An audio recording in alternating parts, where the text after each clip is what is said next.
figure d'Oskar Schindler a été acclamée dans le monde entier grâce à Steven Spielberg qui s'en est inspiré pour faire le film aux 7 Oscars en 1993.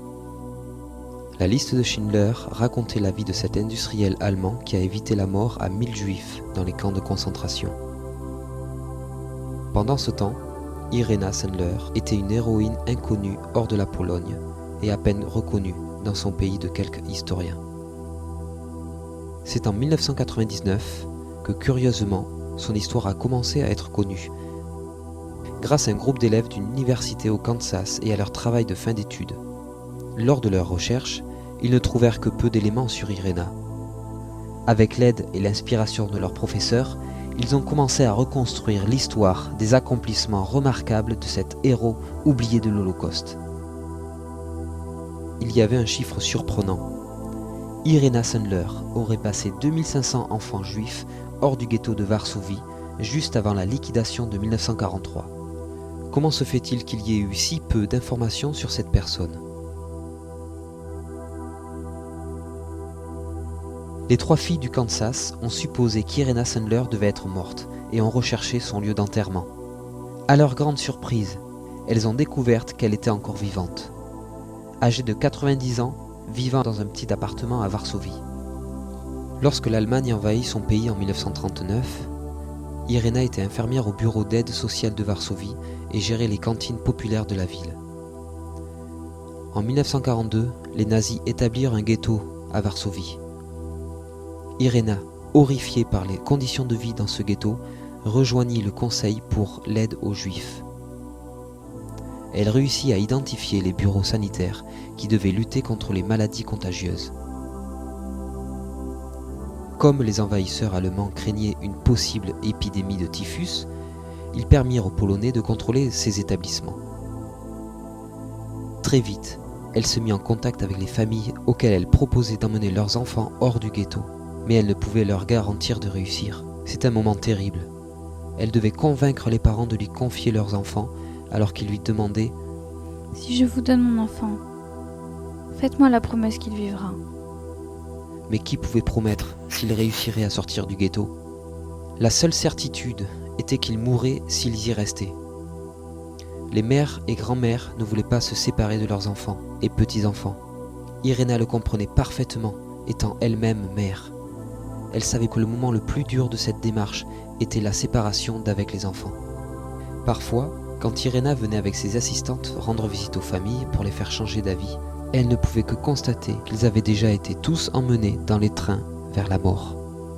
À chaque fois que cela lui arrivait, elle luttait encore plus fort pour sauver encore plus d'enfants. Elle commença par les faire sortir en ambulance, comme victimes du typhus.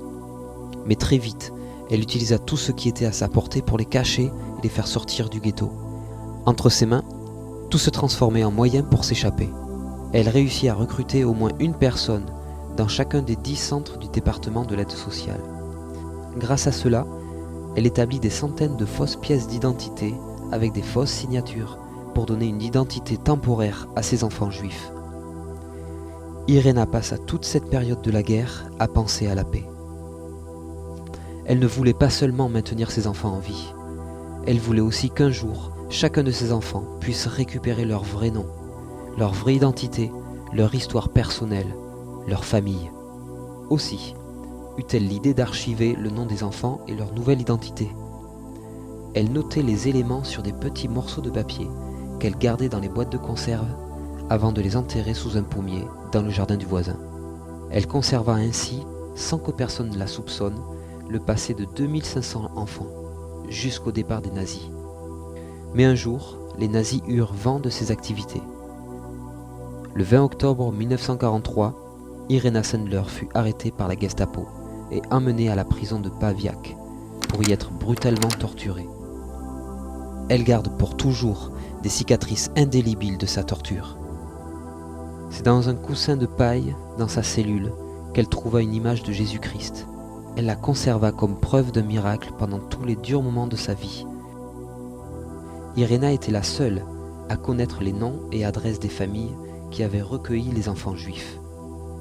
Elle endura la torture et refusa de trahir aucun de ses collaborateurs ni aucun de ses enfants cachés. En plus de tortures innombrables, on lui rompit les pieds et les jambes. Mais personne ne put rompre sa volonté. Aussi fut-elle condamnée à mort. Une sentence qui ne fut jamais accomplie, car sur le chemin de l'exécution, le soldat qui l'accompagnait la laissa s'échapper.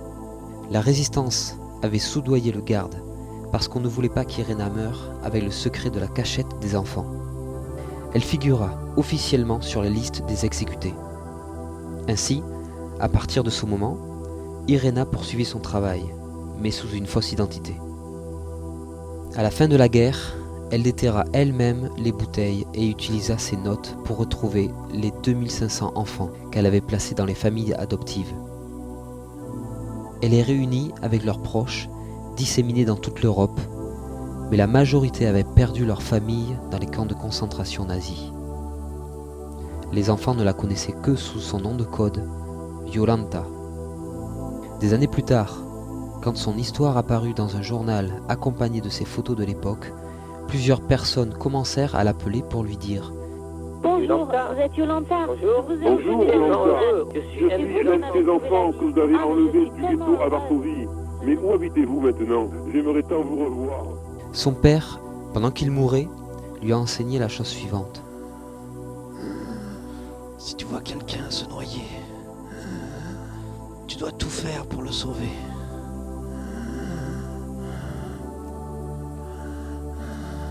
Même si tu ne sais pas nager. Irena Sandler est depuis des années clouée à un fauteuil roulant par suite de lésions dues aux tortures infligées par la Gestapo. Elle ne se considère pas comme une héroïne. Elle ne s'est jamais glorifiée de ses actions. Et à chaque fois qu'on lui pose la question, Irena dit « J'aurais pu faire plus. Et ce reproche me poursuivra jusqu'au jour de ma mort. » Son courage et sa détermination ont été reconnus par Israël en 1965, où elle s'est vue attribuer la médaille de Yad Vashem pour tous ceux qui ont risqué leur propre vie pour sauver les Juifs pendant l'Holocauste. En 1983, un arbre a été planté en Israël en son honneur.